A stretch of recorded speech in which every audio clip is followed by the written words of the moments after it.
ఇప్పుడు తెలంగాణ ఎక్స్ప్రెస్ వార్తలు చూద్దాం. ములుగు జిల్లా మేడారం జాతరలో ట్రాఫిక్ నియంత్రణపై దృష్టి సారించారు జిల్లా ఎస్పీ సుధీర్ రామ్నాథ్. గట్టమ్మ గుడికి వచ్చే భక్తులు ఎలాంటి ఇబ్బందులకు గురికాకుండా అన్ని ఏర్పాట్లు చేసినట్లు తెలిపారు. జాతర సందర్భంగా భక్తులు ముందుగా గట్టమ్మ తలని దర్శించుకుని అనంతరం జాతరకు బయలుదేరతారు. ఈ నేపథ్యంలో ట్రాఫిక్ సమస్యలు తలెత్తకుండా ప్రత్యామ్నాయ రోడ్డు మార్గాలను పరిశీలించారు జిల్లా ఎస్పీ సుధీర్.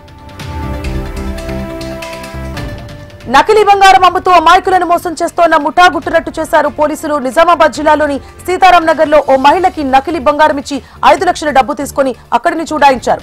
నిజం గ్రహించిన బాధితురాలు 5వ టౌన్ పోలీసులకు ఫిర్యాదు చేసింది. దీంతో కేసు నమోదు చేసుకున్న పోలీసులు నిందితులైన 4గురిని అరెస్ట్ చేశారు. వీరి నుంచి 5 లక్షల నగదు 960 గ్రాముల నకిలీ బంగారాన్ని స్వాధీనం చేసుకున్నట్లు ఏసీపీ వెంకటరెడ్డి తెలిపారు.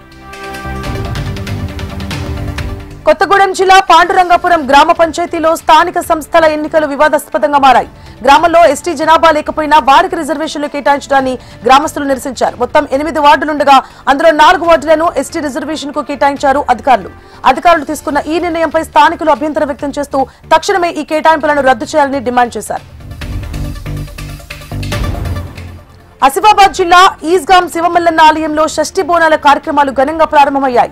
వరి పంట చేతికందిన నేపథ్యంలో భక్తులు బోనం వండి శివాలయంలో ప్రసాదం సమర్పించి మొక్కులు చెల్లించుకున్నారు. జిల్లా నలుమూలల నుంచి ఈస్గాం శివమల్ల ఆలయానికి భక్తులు భారీగా తరలివచ్చారు.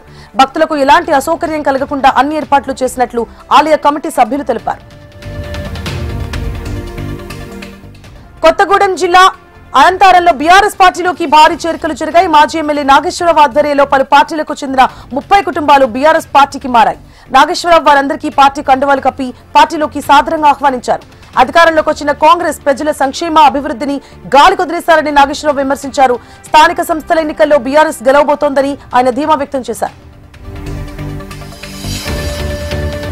కొత్తగూడెం జిల్లాలో దేశ విదేశాల్లో విద్యా ఉపాధి అవకాశాలపై అవగాహన కార్యక్రమాన్ని నిర్వహించారు. ముఖ్య అతిథిగా సింగరేణి సీఎండీ బలరాం నాయక్ హాజరయ్యారు. సింగరేణి ఉద్యోగుల పిల్లల ఉన్నత చదువులు చదువుకునేందుకు సంస్థ కృషి చేస్తోందని బలరాం తెలిపారు.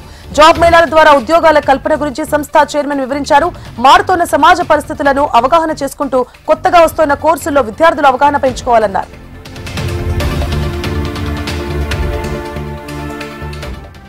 మేడ్చల్ జిల్లా బోడుప్పల్లోని అభయ మల్టీ స్పెషాలిటీ ట్రస్ట్ హాస్పిటల్లో దారుణం చోటు చేసుకుంది.